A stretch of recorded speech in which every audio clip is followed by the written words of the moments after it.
بسم اللہ الرحمن الرحیم۔ السلام علیکم ورحمۃ اللہ وبرکاتہ۔ الحمد لولی والصلاة لنبی محمد وآلہ وصحبہ اجمعین، اما بعد۔ حاضرین و ناظرین، یہ درس قرآن نمبر 58 ہے، 58، اور آج سورۃ البقرہ کی صرف ایک آیت کی تلاوت و تشریح کی جائے گی، آیت نمبر 63۔ اعوذ باللہ من الشیطان الرجیم، بسم اللہ الرحمن الرحیم۔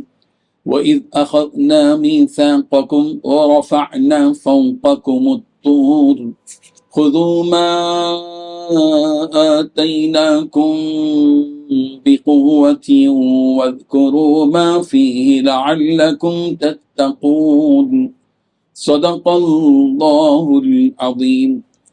لفظی ترجمہ یوں ہے، وَإِذْ، اور جب، اخذنا، ہم نے لیا، میثاقکم، تم سے وعدہ، ورفعنا، اور ہم نے بلند کیا، فوقکم، تم پر، الطور، کوہ طور، خذو، پکڑو، ما آتیناکم، جو ہم نے تم کو دیا، بقوۃ، زور سے، واذکروا، اور یاد رکھو، ما فیہ، جو کچھ اس میں ہے، لعلکم تتقون، شاید کہ تم ڈرو۔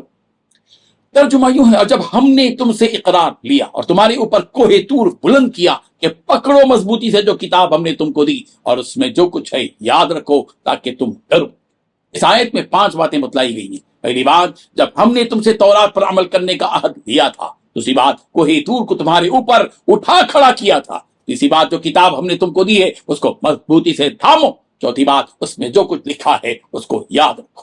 پانچویں بات، تاکہ تمہیں تقویٰ حاصل ہو۔ بزرگان محترم، بنی اسرائیل نے پہلے تو احکام شریعت اور آسمانی کتاب کا مطالبہ کیا، اور کتاب تورات نازل کر دی گئی اور اس پر عمل کرنے کی انہیں تلقین کی گئی۔ تو بنی اسرائیل نے صاف کہہ دیا کہ اس کے احکام بہت سخت ہیں، ہم سے اس پر عمل نہیں ہو سکتا۔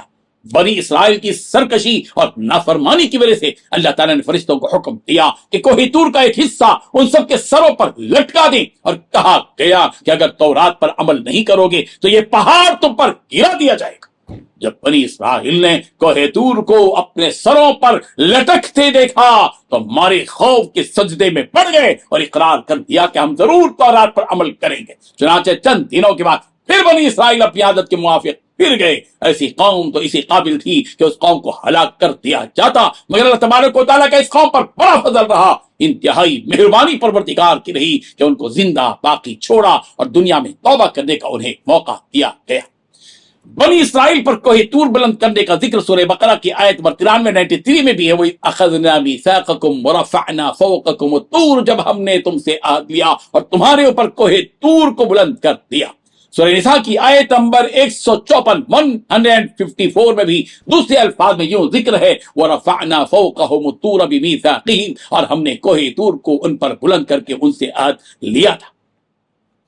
اللہ تعالیٰ کی بندگی کا تقاضا یہ ہے کہ راحت اور مصیبت، تنگی اور فراقی، بیماری اور صحت، ہر حال میں اس کی فرما برداری کی جائے۔ صرف مصیبت اور پریشانی کے وقت مجبوری میں اللہ تعالیٰ کو یاد کر لینا اور اس کی فرما برداری کر لینا، اور مصیبت کے دور ہوتے ہی نافرمانی اور سرکشی پر اتر آنا، یہ بندگی کے تقاضے کے خلاف۔ بنی اسرائیل کو یہ حکم دیا گیا کہ جو کتاب ہم نے تم کو دی ہے اس کو مضبوطی سے پکڑو، یعنی سختی سے اس پر عمل کرو۔ امت محمدیہ کو اس سے سبق دیا جا رہا ہے کہ وہ قرآن مجید کو مضبوطی سے پکڑیں، یعنی اس پر سختی سے اور پابندی سے عمل کریں۔